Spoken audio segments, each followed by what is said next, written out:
নমস্কার বন্ধুরা, আমার রিয়ানসোনা সুচরিতার আরেকটি নতুন ভিডিওতে আপনাদের সকলকে স্বাগত জানাই। আজকে আলোচনা করব মৃত ব্যক্তির অন্তিম সংস্কারের পর পিছন ঘুরে তাকাতে নেই কেন।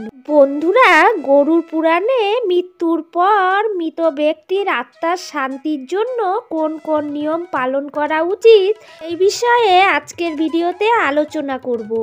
এমনকি মৃত্যুর পর আত্মা কোথায় যায়, তার কি গতি হয়, এই নিয়েও বিস্তারিত আলোচনা করব আজকের ভিডিওতে। তাই বন্ধুরা, পুরো ভিডিওটি দেখার অনুরোধ জানাচ্ছি আমার সকল বন্ধুদের কাছে। পুরো ভিডিওটি দেখার পর যদি কোনো অংশ ভালো লাগে লাইক কমেন্ট শেয়ার করতে ভুলবেন না। নতুন বন্ধুরা আমার চ্যানেলটিকে সাবস্ক্রাইব করে পাশে থাকবে, পাশে থাকা বেল বাটনটি অল করে রাখবেন। আমি যখনই এই ধরনের নিত্য নতুন ভিডিও আপলোড দেব আপনাদের কাছে খুব সহজে পৌঁছে যাবে। আমরা সকলে এই কথাটি শুনে থাকি, কোনো ব্যক্তি মৃত্যুর পর মৃতদেহ দাহ করে ফিরে আসার সময় সেই দিকে ফিরে তাকাতে নেই। আমাদের মনে প্রশ্ন জাগে যে কেন এই কথাটি বলা হয়, কেন চিতার দিকে ফিরে তাকাতে নেই। আজকে সেই প্রশ্নের উত্তর সন্ধান করব এই ভিডিওর মাধ্যমে। আমরা সকলেই জানি দেহ নশ্বর, আত্মা অবিনশ্বর। আত্মার কোনোদিন মৃত্যু হয় না, কেবল একটি শরীর ত্যাগ করে অন্য শরীর ধারণ করে। কিন্তু তা সত্ত্বেও আমরা সকলেই মৃত্যুকে ভয় পাই। আমরা প্রায় প্রতিদিনই আমাদের আশেপাশের অনেক মানুষজন, পশু পাখি, উদ্ভিদের মৃত্যুবরণ করতে দেখি। আমরা এও জানি যে আমাদেরও একদিন না একদিন মৃত্যুবরণ করতে হবে। এই নিয়মকে কেউ পরিবর্তন করতে পারবে না। তা সত্ত্বেও আমরা মৃত্যুকে এড়িয়ে চলতে চাই। হিন্দু ধর্মে জন্ম থেকে মৃত্যু পর্যন্ত 16টি সংস্কার আছে, যার মধ্যে শেষ সংস্কারটি হলো অন্তিম সংস্কার। এই অন্তিম সংস্কারের সময় এবং সংস্কারের পরে অনেক কিছু নিয়ম নীতি মেনে চলতে হয়। মনে করা হয় এগুলি না মানলে আমাদের প্রিয়জনদের আত্মা শান্তি পায় না। তার মধ্যে একটি নিয়ম হলো সূর্যাস্তের পর দাহ সংস্কার না করা, কারণ মনে করা হয় সূর্যাস্তের পর যমের দুয়ার খুলে যায়। তাই ওই সময় যাদের দাহ করা হয় মৃত্যুর পর তাদের স্থান হয় নরকে। কিন্তু বর্তমান যুগে অনেকেই এই সমস্ত নিয়মগুলি মানতে চান না। আর এই সব নিয়মের মধ্যে একটি নিয়ম হলো মৃতের অন্তিম সংস্কার করার পর আত্মীয় স্বজনদের মধ্যে কারোরই পিছন ফিরে শ্মশান ঘাটের দিকে দেখা উচিত নয়। আসলে অন্তিম সংস্কার করার পরে শরীর জ্বলে যায়, কিন্তু আত্মার অস্তিত্ব সেখানেই থাকে। কারণ দেহের মৃত্যু ঘটলেও আত্মার মৃত্যু ঘটে না। আত্মাকে কোনো অস্ত্র কাটতে পারে না, আগুন জ্বালাতে পারে না এবং বায়ু শুকাতে পারে না। এই আত্মা মৃত্যুর পরও 13 দিন পর্যন্ত নিজ গৃহ ও পরিজনদের মাঝে থেকে নিজের অন্তিম সংস্কার ও মৃত্যু পরবর্তী সমস্ত কার্যাদি, শ্রাদ্ধ, তর্পণ ইত্যাদি নিজের চোখে দেখে। গরুর পুরাণে বলা হয়েছে যে মৃত্যুর পরেও আত্মা তার পরিজনদের মায়া কাটিয়ে উঠতে পারে না।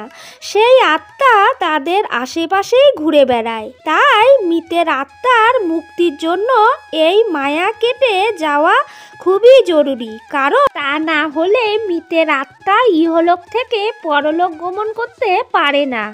আত্মা পরলোকে গমন করতে না পারলে তার পুনর্জন্ম সম্ভব হয় না এবং সে ইহলোক ও পরলোকের মাঝে আটকা পড়ে বহুকাল যাবৎ কষ্ট পেতে থাকে।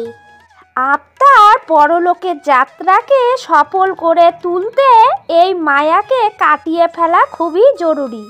তাই গরুর পুরাণে বলা হয়েছে যে অন্তিম সংস্কারের পরে কোনো আত্মীয় স্বজন যেন পিছন ফিরে না তাকায়, কারণ কেউ পিছন ফিরে তাকায় তাহলে মৃতের আত্মা মনে করবে পরিবার পরিজনদের মনে তার জন্য এখনও অনেক মায়া মমতা ভালোবাসা বর্তমান রয়েছে। ফলে সেই আত্মা ইহলোক ছেড়ে নিজের পরিবার পরিজনকে ছেড়ে পরলোক গমন করতে চাইবে না। কিন্তু যদি কেউ পিছন ফিরে না দেখে তাহলে মৃতের আত্মা এটি বুঝতে পারবে যে তার ইহলোকের সময় শেষ হয়ে গেছে। তার পরিবার পরিজনও তার দেহকে দাহ করে তাকে শেষবারের মতো বিদায় জানিয়ে দিয়েছে। তাই সে তার হৃদয়কে পরলোকে গমনের জন্য প্রস্তুত করে নেবে। এই প্রসঙ্গে শ্রীকৃষ্ণ কুরুক্ষেত্র যুদ্ধের সময় অর্জুনকে বলেছিলেন মানুষের শরীর নশ্বর, আর এই শরীরের বিনাশের সাথেই সমস্ত সম্পর্ক শেষ হয়ে যায়। কারণ এই সমস্ত সম্পর্ক শরীরেই বিদ্যমান। পিতা পুত্রের সম্পর্ক কেবল এ জন্মেই বিদ্যমান। আমার পিতার মৃত্যুর পর তিনিও অন্য রূপে জন্ম নিয়েছেন।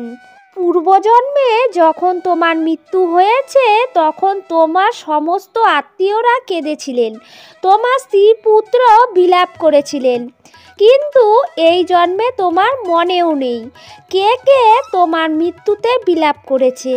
আজ তোমার কাছে তাদের কোনো গুরুত্ব নেই।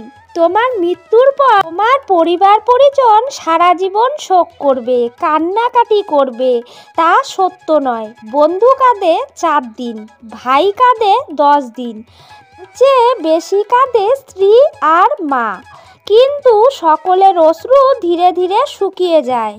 অর্থাৎ কোনো মানুষের সঙ্গে আমাদের সম্পর্ক ঠিক ততদিনই থাকে যতদিন তিনি জীবিত থাকেন, কিন্তু মৃত্যুর পরে সেই আত্মার সঙ্গে কোনো সম্পর্ক থাকে না। তাই সেই আত্মা যত তাড়াতাড়ি মুক্ত হবে ততই তার মঙ্গল। এই কারণেই শ্মশানের পিছনে ঘুরে তাকাতে নেই।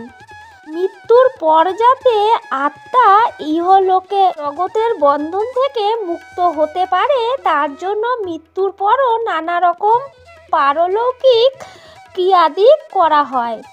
আত্মার মুক্তির জন্য সেই সমস্ত ক্রিয়াদি সঠিকভাবে এবং মন থেকে পালন করা উচিত। মৃত্যুর পর আত্মার সাথে সত্যি কী ঘটে তা আমরা কেউই স্বচোখে দেখতে পারি না, কিন্তু যতদিন সেই ব্যক্তি আমাদের সাথে আমাদের পরিবারে ছিলেন, আমাদের পরিবার পরিজনের প্রতি ভালোবাসা স্নেহ মায়া কর্তব্যের বন্ধনে আবদ্ধ ছিলেন, তাই মৃত্যুর পর তাকে শ্রদ্ধা জানাতে এই সমস্ত পরলৌকিক ক্রিয়াদি করা উচিত। অন্তিম সংস্কারের পর পেছন ঘুরে না তাকিয়ে মৃত ব্যক্তির আত্মাকে এটাই বোঝানো হয় যে ইহজগতের সঙ্গে তোমার সমস্ত বন্ধন ছিন্ন হয়েছে, অতএব তোমার পরলোকে গমন করা উচিত। তবে যে সকল মানুষের অকাল মৃত্যু হয়, অর্থাৎ আত্মহত্যা অথবা কোনো দুর্ঘটনা যাদের মৃত্যু ঘটে, তাদের আত্মা তাড়াতাড়ি মুক্তি পায় না।